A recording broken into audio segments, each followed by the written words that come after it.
Benjamin, and welcome to Fluid History and Fluid Brand. Today's topic is how has the history of the Caribbean's development positively affected the Caribbean's identity today? Okay, so welcome to A Fluid History and Fluid Brand.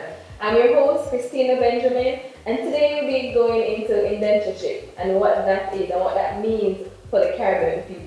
On set today we have O'Shane Ellis, Sidney Robinson, and Nicola Morrison. What's offset is Shanna Kate Harriet, and she'll be coming to us and talking to us about our food. But then what is indentureship? Right, so indentureship is an economic system that controls every aspect of our lives, even social. So the indentured laborers were brought here into the Caribbean to provide a workforce to replace the African slaves. And so these laborers were the Chinese, the Africans, the whites, the Portuguese, Syrians, Lebanese, and the East Indians. Let us talk to Shanna about food. Tell us about the food that was brought here by the indentured laborers. We're known for our famous curry goat throughout the world because famous cooking show like Food Network, Indians, Chinese, Lebanese, Portuguese, and those type of people came here, and everybody brought their own set of stuff to the island, right? They brought their own way of cooking to the Caribbean, which forms our culinary identity today, right? So the British brought cocoa. You know, in the Caribbean we are known for drinking teas. So cocoa is used for tea, where we season it with some spices that was brought to the Caribbean by the East Indians or so, like cinnamon, nutmeg, and those type of stuff. Alright, Shanna, so all this talk about food is causing us to get hungry. Our tummies are actually roaring. So we're done with all the food talk, and I'm heading over to Sidney, because Sidney will be talking to us about our music and how diverse it is. So Sidney, tell us some more about how did our music get to where we are now. Okay, so people from all over the world came to the Caribbean, thus because of indentureship. Her Caribbean music was formed there, and some of the musics are calypso, reggae, soca, tune, and so on. In the 1960s, reggae was developed, and Bob Marley is one of our biggest and most worldwide known entertainers. And I said, you know, I was on a vessel and I met this gentleman, and he's from Malaysia, and I asked him, what do you know about Jamaica? And the only thing he knew was Bob Marley. So how iconic is that? It is very, because you know, a lot of persons, they like our vibes, our culture. It's very nice. It's very energetic and free flowing.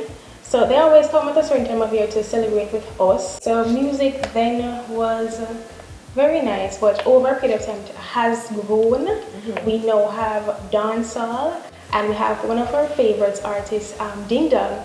You know, I like one of his songs because in it, it's very energetic, and you get to move and you just flow. You feel the energy, you feel the vibes.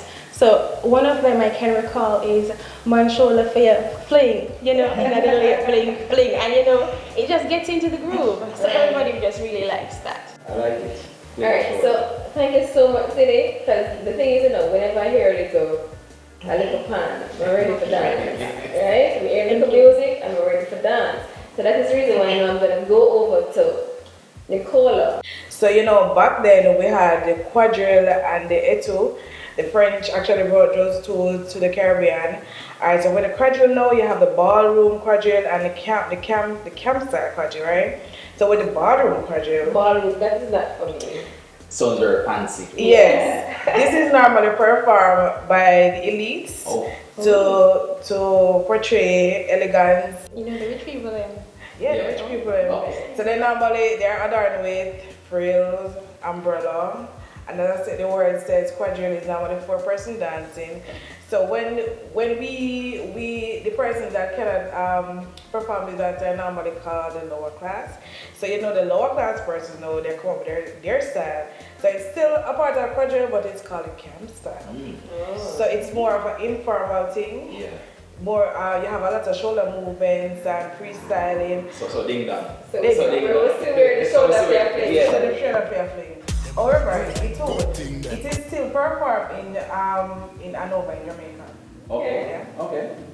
But this one was actually brought to us by the slaves from Africa. From Africa. So you know what they might do. You just imagine them do ding dong in Africa. Now this is also similar to the camp style, but you know it has more shuffling to it, so more footworks and shoulder movements, and also maypole. Yeah. Maypole. You ever go to the I see that one at Grand JC. Gala. at Grand Gala? Yeah. Yeah, so maypole is actually St. Vincent national dance. What? Yeah, so we need to come up with a national dance. Yeah, in we, Jamaica. I think it's Yeah. in the show. So the national dance in St. Vincent is normally performed on May 27, which is Queen Victoria's birthday. Alright, so you know, like, we have Carry Festival, and a lot of persons come and visit. This is a art form for the Caribbean. And so people party and they dance and they listen to music, but there's one thing that we have to do when we're doing all of this. We have to get in the spirit. And so of course, We're not talking about the Holy Ghost. yeah, and of course that is the reason why we have O'Shane here, because O'Shane is going to talk to us about that spirit. So, O'Shane? yes, we're not talking about the Holy Ghost, but of course in the 15th century, rum sugar was basically a huge, precious commodity in Europe, and it was only the rich and famous, the people them that do the ballroom, only them alone. Quadrille. Only the ballroom quadrille, only those type of persons could actually afford. On Columbus's second voyage to the New World, he brought a piece of sugar cane with him. Brought it here, and he realized that this thing, it basically flourished because of course in Europe they would have been cultivating this product, and it takes 2 years to get to full maturity in Europe. But when he came to the New World, the Caribbean, because of our tropical climate, they realized that it takes half the time to get to full maturity. So sugarcane made vinegar. Sugarcane it also makes molasses. What we did not know is that molasses is the base product for rum. We also see sugarcane making wine. A waste product of sugarcane is bagasse. Did you know that we have over 10 varieties of sugarcane? There's one that is salty, there's one that is buttery in flavor and texture, and there's one that is very sweet. And there's one that is very tall. Just to wrap up that segment, just to say that this king crop, sugarcane, it is so dynamic that from this one plant we've made a multitude of byproducts that we still use and still plays a very integral part of society nowadays. Alright, thank you so much guys for joining us today. The mixing of religion and other practices also took place. All of these impacts can be seen presently and are more positive than negative. Alright, immigration and indentureship took place to help the races live and work together in order to create a more civilized society where all races can be treated as one. Enter a motto, out of many one people.